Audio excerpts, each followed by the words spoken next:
내수가 대침체라. 이런 아수라장 처음이다. 제가 여러분들에게 우리 경제 상황이 좋지 않다는 이야기는 여러 번 드렸고요. 저성장의 고리가 2022년 3분기부터 시작을 해서 계속 저성장이 10분기 연속 이어져 왔다는 말씀도 드렸고요. 2025년 1월, 2월, 3월까지도 이게 저성장을 하면 이제 11분기 연속 저성장을 했다. 그렇게 말씀을 드리고 있습니다. 문제는 저성장의 끝이 어떻게 될 거냐예요. 저성장의 끝이. 이게 제가 봐서는 심각한 위기를 몰고 올 수도 있다. 제가 그런 말씀을 드렸습니다. 그런데 제가 여러분들에게 지표가 나올 때 전망해 드린 게 한국은행에서 오늘 발표가 됐네요. 사실 한국은행의 충격 보고서입니다. 주요국의 내수 경제성장 기여도입니다. 내수가 경제성장에서 얼마나 기여했느냐를 나타내주는 지표인데 대한민국 0.1%입니다. 세계 평균이 1.6%포인트거든요.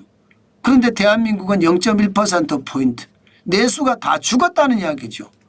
인도네시아는 5.5%로 내수가 경제성장률에 굉장히 많이 기여합니다.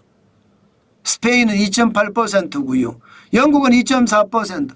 스위스도 내수가 1.7% 성장을 하고 있습니다. 작은 나라가 내수가 굉장히 좋다는 거예요. 캐나다도 1.5%고요. 네덜란드, 이탈리아, 프랑스, 독일 여기는 좀 심상치 않습니다. 특히 독일도 0.3%, 이탈리아도 0.4%는 진짜 심상치 않죠. 그런데 우리가 더 심상치 않죠. 진짜 내수가 기가 막혀라는 말이 틀린 말이 아니에요. 이 정도로 우리 경제 상황 굉장히 나쁩니다. 좀 더 구체적으로 볼까요? 내수의 상황은요. 저는 대한민국 위기 때보다 대한민국의 내수가 완전히 폭망했다 이렇게 생각합니다. 1998년에서 죄송합니다. 이게 1998년이라고 되어 있는데 이게 1988년입니다. 1988년에서 1996년까지 성장기라고 봤을 때 이때 내수가 우리 경제 성장률의 어떤 기여도는요 9.1%입니다. 내수 성장률이 굉장히 좋았어요. 예. 그리고 외환위기를 우리가 거칩니다. 1997년에서 2002년까지 4.5%로 반토막 납니다. 위기라는 게 무섭죠. 위기가 한번 터지고 나면요 많은 사람들이 돈을 안 씁니다. 여러분들도 그러실 거예요. 집이 한번 휘청거리고 나잖아요. 그러면 돈 안 씁니다. 차라리 걸어 다닙니다. 예. 집이 잘 나가 그럼 돈 써요. 나라도 마찬가지거든요. 나라가 계속 잘 나가면 국민들이 지갑을 많이 열어요. 그런데 나라가 한번 휘청이잖아요. 돈 안 씁니다. 외환위기 때 떨어진 거 보세요. 반토막 났잖아요. 게다가 카드 사태 때 보세요. 2003년에서 2007년까지 3.1%로 떨어졌죠. 금융위기 때를 보세요. 외환위기하고 금융위기하고 같이 보신다면 절반으로 떨어졌어요. 절반으로 2.4%. 코로나 위기가 오니까 또 절반으로 떨어졌어요. 이게 극단적 위기가 오잖아요. 그러면 돈을 안 쓰는 것이 절반으로 툭 떨어집니다. 더 심각한 것은요.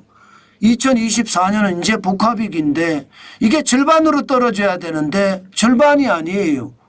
예, 0.1%잖아요. 이게 절반으로 떨어지면 0.6%로 떨어져야 되거든요. 물론 말입니다. 아직 끝난 것은 아니다. 2024년, 2025년, 2026년까지 봐야 되니까 더 봐야 되지만 심각하다. 이렇게 생각이 드시죠? 그 이유는요. 하나입니다. 나라가 갈라치기가 돼서 마치 말입니다. 내전을 하고 있는 상태나 마찬가지예요. 나라가 모든 분야에 이게 좌파가 있어요. 좌파가. 이 좌파가 보수를 공격하든가 아니면 보수가 좌파를 공격하든가 이런 문제가 계속 생겨요. 이게 진보가 있으면 싸우다가도 국가를 위해서 타협하는 게 일반적인데 이 좌파는요 싸우다가 한쪽이 무너질 때까지 기다립니다. 게다가 무너져도 상관없다고 생각하는 게 좌파예요. 이게 북한 추종자들이잖아요. 간첩 아닙니까 이런 것들. 이런 것들이 많으니까 대한민국은 계속 내전 상태가 정신적 내전 상태가 계속되고 있는 겁니다. 이게 소비에도 굉장히 영향을 준다는 이야기죠. 지금 이게 말입니다. 앞으로 대한민국의 상황을 굉장히 나쁘게 할 거다. 저는 그런 생각도 듭니다. 그만큼 말입니다. 2024년 줄어드는데 앞으로 더 줄어들 겁니다. 더 많이 줄어들어서 내수가 성장에 기여하는 그 비중이 굉장히 떨어질 거예요. 네, 떨어질 겁니다. 그런데 여러분 이 지표를 한번 보시면 2024년 지표를 보시면 섬뜩섬뜩하지 않나요? 뭐가 섬뜩섬뜩하지 않느냐? 여러분 내수의 성장 기여도가 0.1%로 떨어지고 수출의 성장 기여도가 1.9%까지 올라가서 실제로 2024년 2% 성장했다는 거잖아요. 그런데 수출이 만약에 떨어지면요. 수출이 만약에 막히면 어떻게 될까요? 경제는요. 더 심각하게 되겠죠. 저는 그렇게 봅니다. 돈 푼다고요? 돈 풀면요. 순간적으로는 좋아져요. 그러나 장기적으로는 악재 중에 악재입니다. 왜냐? 돈을 풀었을 때 추가 소비가 일어나야 돼요. 100원을 풀면요. 사람들이 한 110원, 120원, 130원 이렇게 써야 돼요. 그런데 놀라운 것은 100원을 풀잖아요. 그럼 50원도 안 써요. 50원도. 다시 말해서 소비의 진작이 전혀 안 된다는 거예요. 그러면 돈을 풀었기 때문에 나라 부채는 늘어나잖아요. 나라 부채는 늘어나는데 소비의 진작은 안 되고 그러면 저성장은 계속되면서 국가 부채는 계속 늘어난다는 이야기가 되는 건가요? 그러면 오래 걸리지 않아서 국가 신용등급이 완전 망가질 수 있습니다. 국가 신용등급이 망가지잖아요. 그때 위기는 걷잡을 수 없습니다.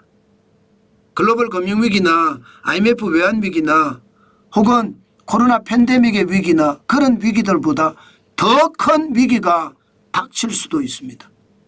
내환위기라는 것은 그런 겁니다. 그만큼 내수 때문에 경제가 무너지면 회복하기가 굉장히 힘들다는 뜻입니다. 그런 상황이 올 가능성 저는 굉장히 높다고 봅니다. 그래서 여러분들에게 제가 경계감을 보고 항상 보시라는 거 제가 강조하는 겁니다. 강조하는 거예요. 앞으로 누가 대통령이 되더라도 경제는 참 쉽지 않아 보이거든요. 저는 그게 우리 경제에 치명타를 가하는 것은 아닐까. 돈 뿌려서 국가 신용 등급이 떨어지는 거요. 그런 상황이 오지 않을까 두렵습니다.